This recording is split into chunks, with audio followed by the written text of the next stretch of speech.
This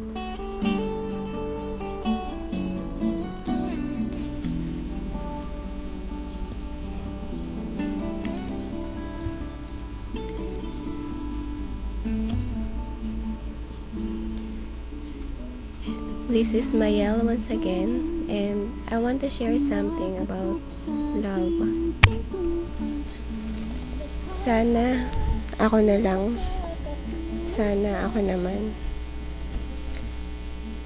Sa buhay natin, hindi ka lang iisang beses magmamahal. Masasaktan. Pero kahit na patuloy kang nasasaktan, nagmamahal ka pa rin. Kahit magmukha kang tanga, ayos lang sa'yo. Sinusunod mo lang naman yung puso mo. Pero sa pag-ibig, hindi puro puso. Kailangan mo rin gamitan ng isip.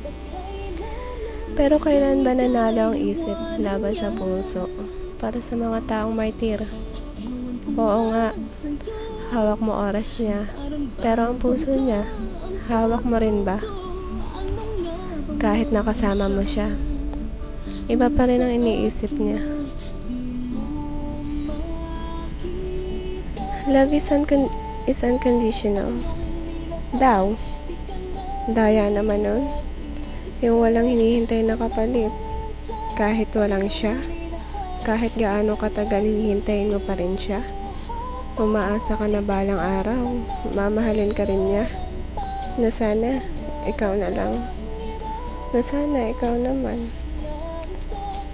Bakit ba kasi may mga taong pinipilit ang sarili sa isang taong ayaw naman sa kanila? Bakit ka ba umaasa sa isang taong may mahal ng iba? Ang sakit-sakit dahil umaasa ka sa wala. Kahit pigilan mo man na mahalin siya, masasaktan ka pa rin. Laging advice sa mga friends mo, move on.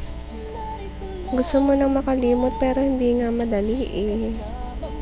Maraming iba dyan, nakakahanap ka pa na higit sa kanya.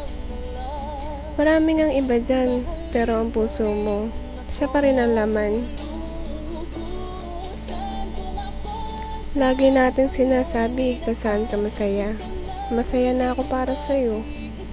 Pero, tanong ko lang, masaya ka ba talaga? Paano ka magiging masaya kung yung nag-iisang kaligayahan mo? Masaya pero hindi naman dahil sa'yo.